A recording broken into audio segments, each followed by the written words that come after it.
Só que talvez você não tenha abertura, que a gente chama, ou seja, não tenha um padrão de crenças, um padrão de comportamento mais inseguro o suficiente para passar por isso ou para sentir esse tipo de sensação, tá bom? Mas quando você sente isso, ou quando você está num movimento que é um movimento que você está recebendo muitos pensamentos de isso é perigoso, não faz, isso é perigoso, e você começa a sentir aquela sensação de até meio de falta de ar, tipo, eu não vou fazer isso porque eu acho que isso é muito perigoso. É melhor não.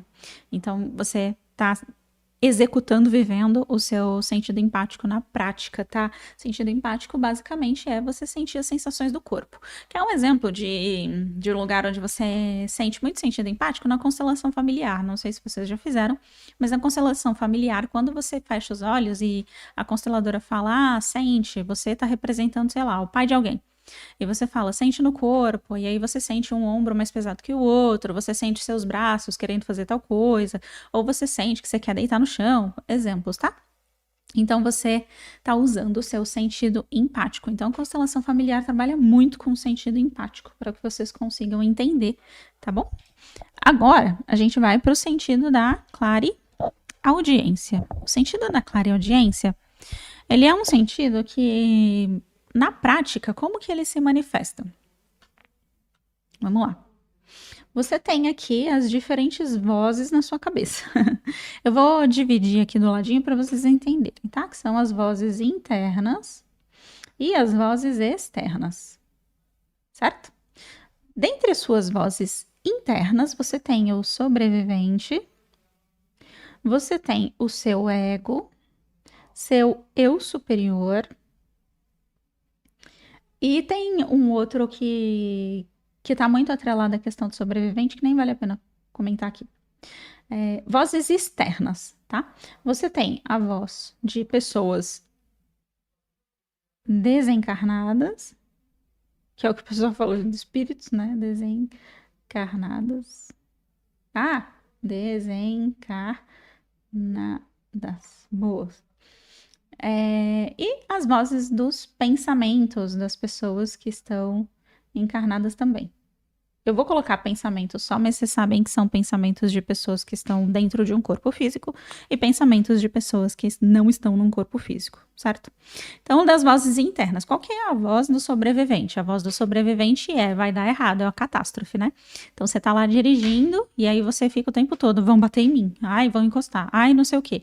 É o sobrevivente, é tipo, vai acontecer alguma catástrofe, alguma coisa muito ruim vai acontecer, eu vou perder minha vida. Então, a voz do eu sobrevivente é o catastrófico interno. Eu vou morrer. É isso. No fim do dia, é projetado a lei da natureza. Vou colocar aqui como uma lei da natureza, que embaixo da lei da natureza tem a lei do DNA e por aí vai. Mas a lei da natureza é o que delibera sobre esse carinha aqui, tá? É o sobrevivente. Você está programado pela natureza para sobreviver, para lutar pela sua vida até o final. Até que você consiga matar isso daqui. Mas isso é um assunto para outra aula, tá bom? Mas só para a gente ficar bem no mesmo pé. A lei da natureza delibera que você tem que sobreviver. É isso. E a lei do DNA está embaixo da lei da natureza, portanto, o seu DNA tem que sobreviver também, certo? A natureza / a vida, ela vai se manter até o final, até onde for possível, claro. Então, esse carinha aqui, ele sempre vai falar de catástrofe, de sobrevivência. Então, meu Deus, eu vou perder meu emprego, e aí eu vou passar fome, e aí eu vou passar fome e morrer. Então, tá sempre pensando esse tipo de pensamento, de o final do sobrevivente eu vou morrer, né? Então, meu Deus, tá lá no trabalho e fica ali tenso, inseguro. Meu chefe vai pensar mal de mim. Aí você faz qualquer coisa, nossa, meu Deus, os meus colegas vão pensar mal de mim. Por quê? Você começa a ir para trás, né? Por que seus colegas vão pensar mal de você? Porque eu fiz tal coisa e eles vão pensar mal de mim. E o que de pior poderia acontecer? Meu Deus, eles vão falar pro meu chefe. E se falar pro seu chefe? Meu chefe vai me mandar embora. E se falar com seu chefe te mandar embora? Eu vou passar fome. E se você passar fome? Vou morrer. Aí você olha e fala, tá bom, eu sobrevivente. Certo? A voz do ego é o vaidoso interno. O seu ego é o que a gente chama de Deus substituto. Deus substituto, por quê? Porque o ego disputa com Deus. Porém, o ego está para si e Deus está para todos. Então, o ego é aquela voz do eu, para sempre eu. Então é o vaidoso. Aí alguém tá passando por uma dificuldade e a voz do ego é: ai, não, porque eu já passei por isso. Nossa, eu sofri muito mais que você. Ou então a voz do ego também é aquela voz de senso de identidade própria. De não, porque eu sou separado de Deus. Não, porque eu sou uma centelha divina separada. Não, porque eu sou fulano de tal. Não, porque eu vim de... E o ego, ele não é nem só seu, individual. Ele tem o ego do clã também, o ego DNA. Então, não, porque a minha família é melhor do que todos. Porque o ego que a gente chama de ego etnocêntrico, né? Centrado na sua etnia. Então, não, porque minha família é melhor, porque eu vim de uma linhagem muito mais nobre, não, porque eu sou mais incrível. E aí tá sempre preocupado com o que os outros pensam sobre si. É por isso que eu falei aquele exemplo, né, da festa, porque a maioria das pessoas tem o seu ego saudável, e o ego saudável, ele se preocupa com o que as outras pessoas pensam. Quando eu falo ego saudável, não quer dizer que seja o ego no seu estado mais elevado, o ego iluminado. Não é isso que eu tô dizendo.